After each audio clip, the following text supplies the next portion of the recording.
The sound of shovels and pickaxes in the hands of my neighbors while tearing out their non-native flowers still echoes in my mind.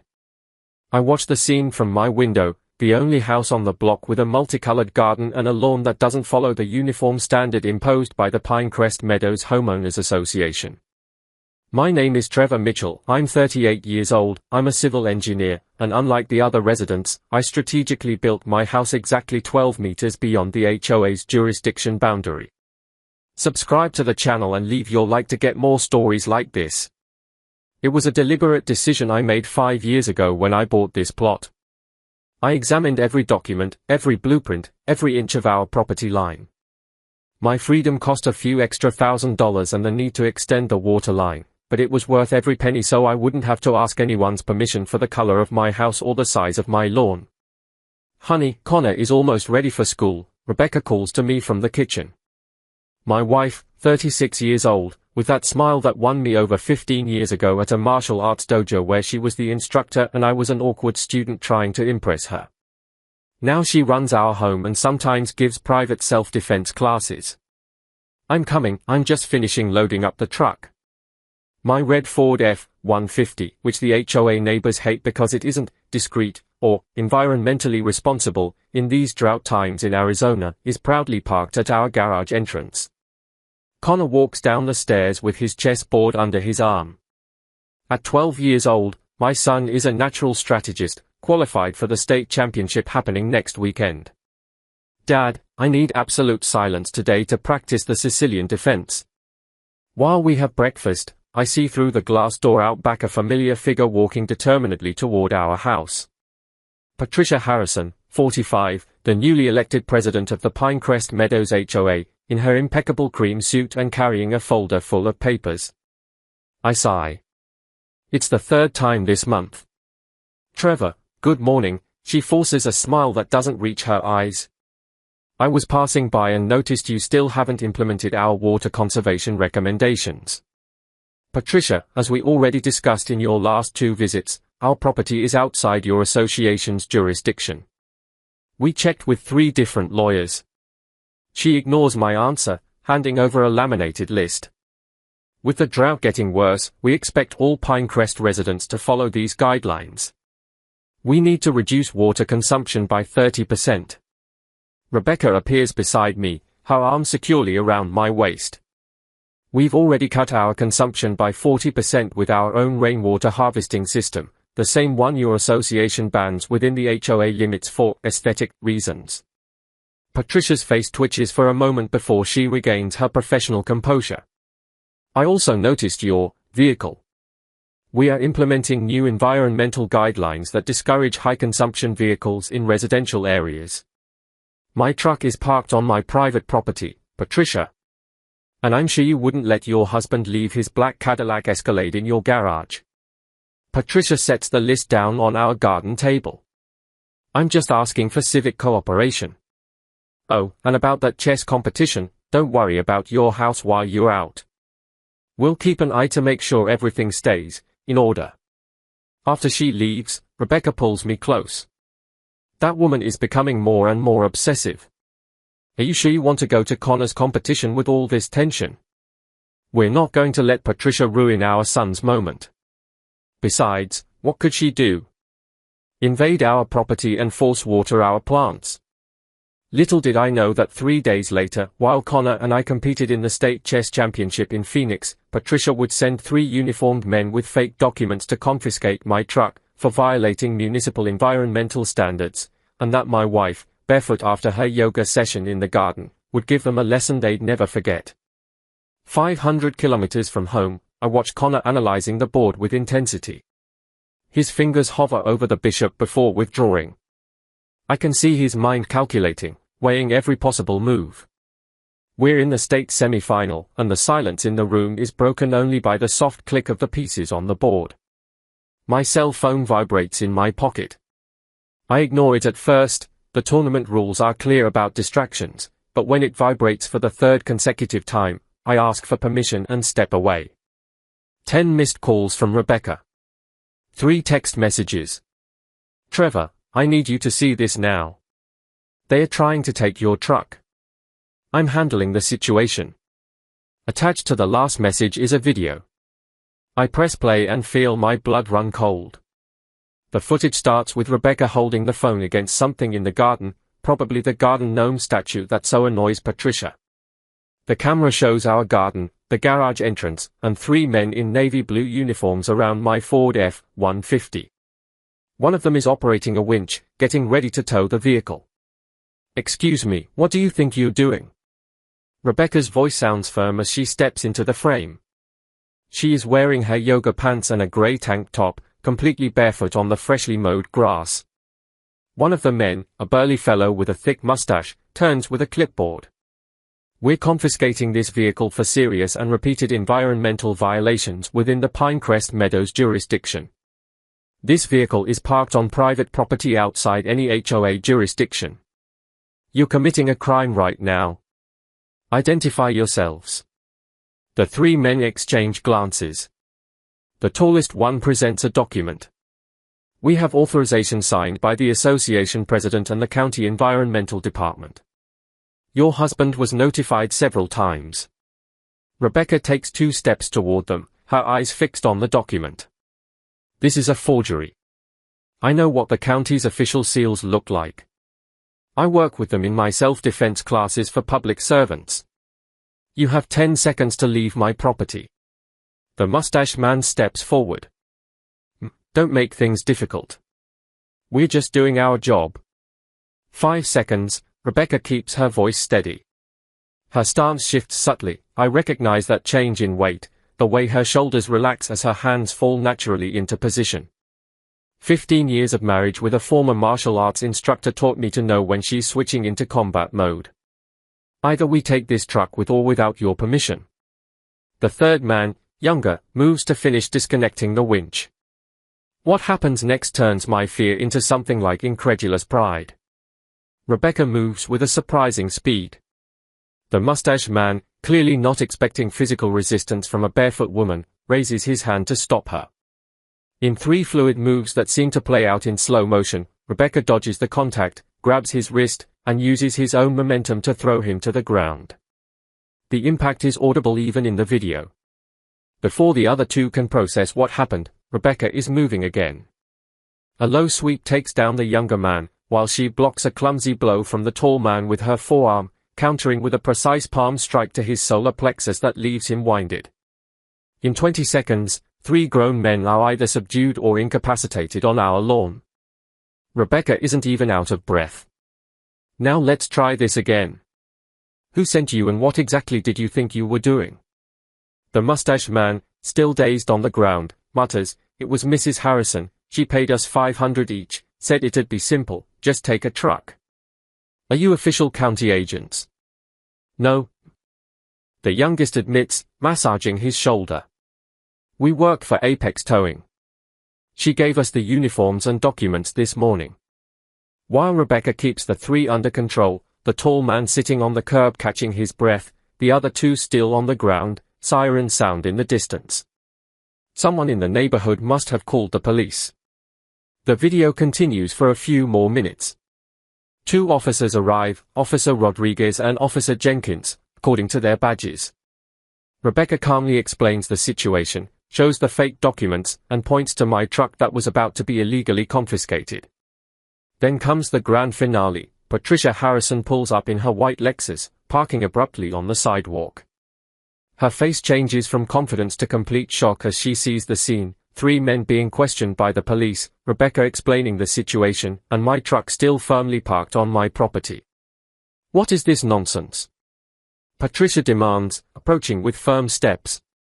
"My agents were just following the county's environmental guidelines." "Your agents, Mrs. Harrison," Officer Rodriguez replies, "just confessed that they were paid by you to illegally tow a privately owned vehicle using forged documents. Are you aware that this constitutes at least 3 separate crimes?" The video ends with Patricia being placed in the back of the police car while she shouts about water terrorism and dangerous precedents for the community. I stand frozen, staring at my phone screen, when Connor appears at my side. "Dad? Are you okay?" "I won the match." I hug my son, still processing what I just saw. "I'm perfectly fine, champ." Your mom just reminded me why I fell in love with her. Within the next 24 hours, Rebecca's video, she wisely sent it not only to me but also to our family lawyer, Olivia Russo, goes viral. It starts in the Pinecrest Meadows WhatsApp groups, then spreads to local forums, and eventually reaches national platforms. Barefoot woman takes down 3 men trying to steal her truck, becomes the headline on blogs and local news. Hashtags like #BarefootJustice and #HOA tyranny fails catch on. When we get home the next night, we find flowers, support cards, and even a small statue of a woman in a karate pose on our door, gifts from neighbors who, although living under the HOA rules, apparently harbored their own resentments against Patricia. Rebecca greets me with a warm hug. I'm sorry you missed Connor's final because of all this. He understood the importance of the situation. Besides, coming in second at the state championship at just 12 years old. I'm incredibly proud. That night, after putting Connor to bed, Rebecca and I sit on the porch with a bottle of wine, watching the lights of Pinecrest Meadows twinkle in the distance. The cameras we installed around our property, a precaution we immediately implemented after the incident, glimmer discreetly in the darkness. You know this isn't over, right? Rebecca comments, swirling the wine in her glass. Patricia was released on bail this afternoon. Olivia says she's already trying to frame us as environmental aggressors who provoked her. She chose the wrong fight, I reply, intertwining my fingers with hers. Olivia is already preparing the lawsuit against both the HOA and Patricia personally.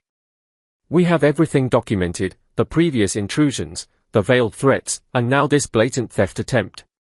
I don't understand why she cares so much about our house.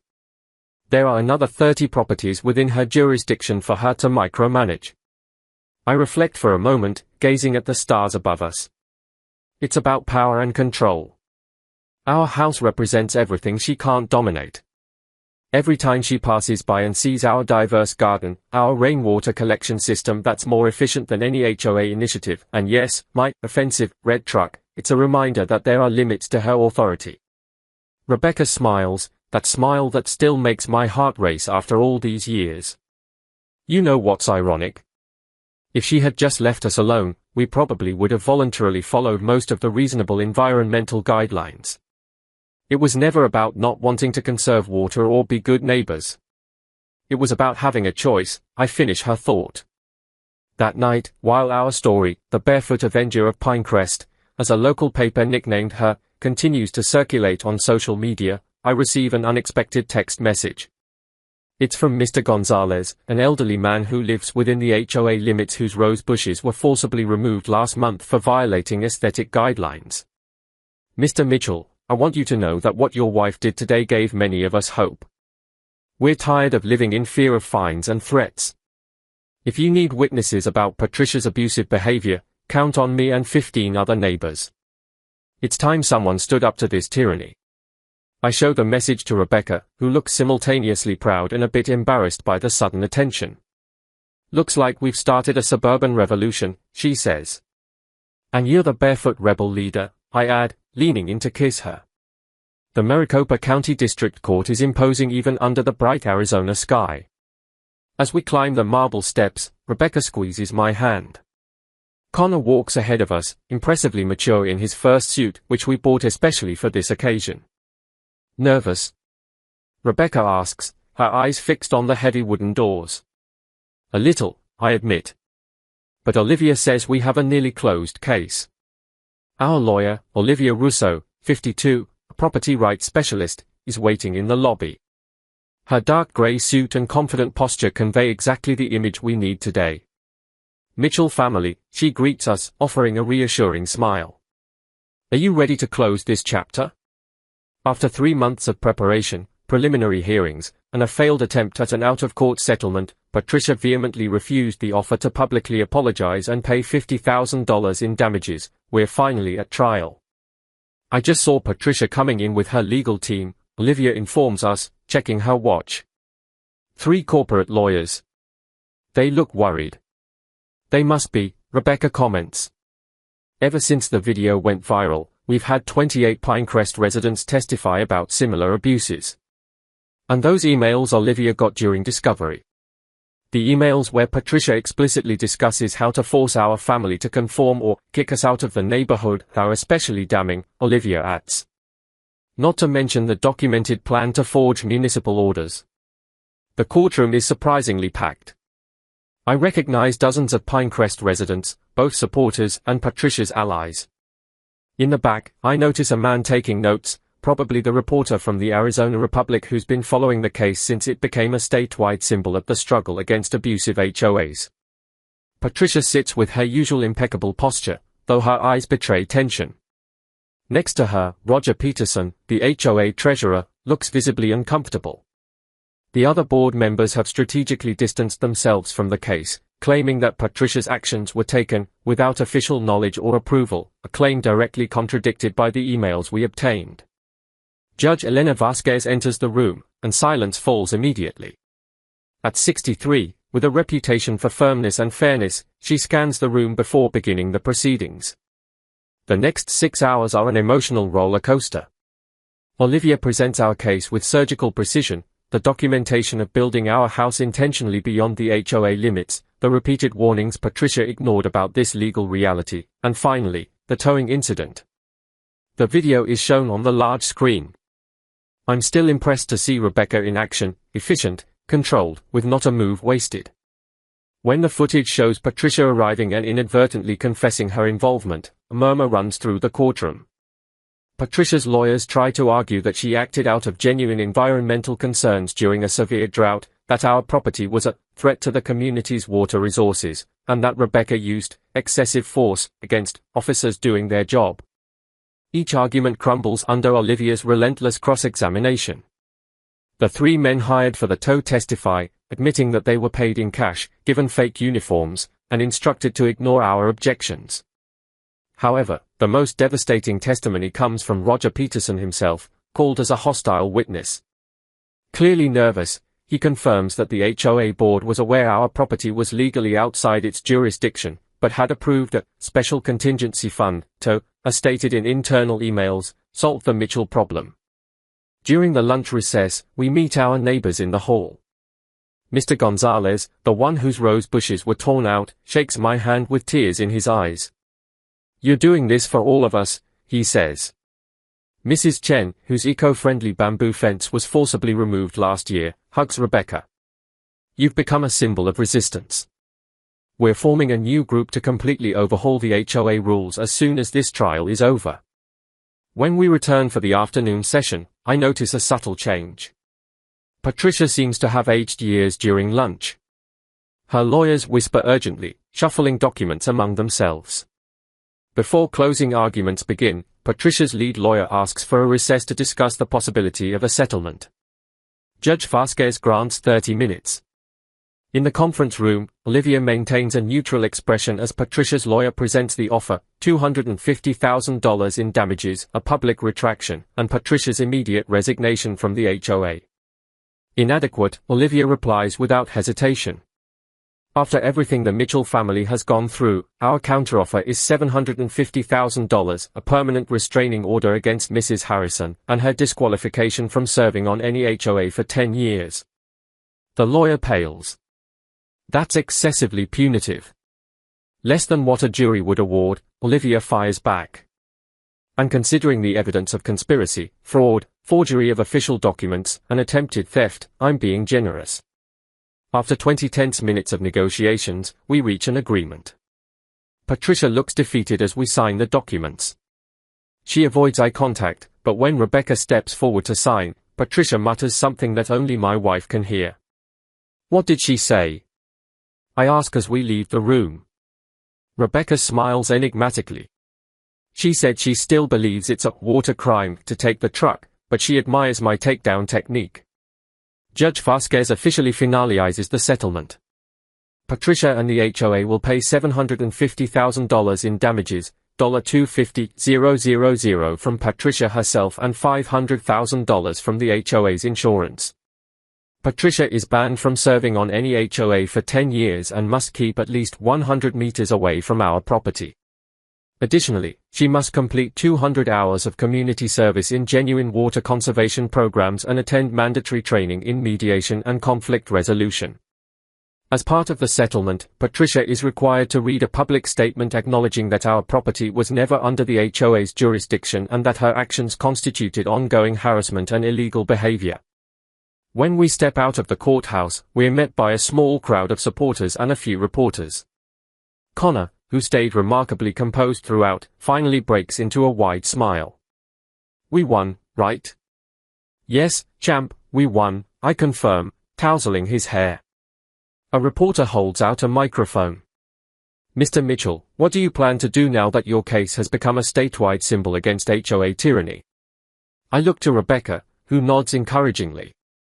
"We're going to keep living our lives, respecting our neighbors and the environment in our own way. And we'll use part of the settlement funds to set up a legal aid fund to help other homeowners facing similar situations." The reporter turns to Rebecca. "And you? Any regrets about how you dealt with the men who tried to tow your truck?" Rebecca smiles diplomatically. "I just wish it had never come to that. I believe in dialogue and mutual respect. But I also firmly believe in defending our rights when they are threatened. I will always stand up for my family and our home, shoes or no shoes." 2 weeks after the trial, our lives start settling into a new rhythm. The settlement funds are deposited, and the first thing we did was invest in an elaborate security system. Iron gates were installed at our property's entrance, along with high-definition cameras and motion sensors. At the main entrance, we put up an elegant but unmistakable sign, "Mitchell Private Property not subject to HOA regulations, trespassers will be sued, and possibly apprehended." The money also allowed us to complete our rainwater collection and purification system, turning our property into a sustainability model that, ironically, is now being studied by the County Water Resources Department as a possible solution for homes in drought areas. Connor, inspired by recent events, decided to spend some of his weekends teaching chess for free to neighborhood kids.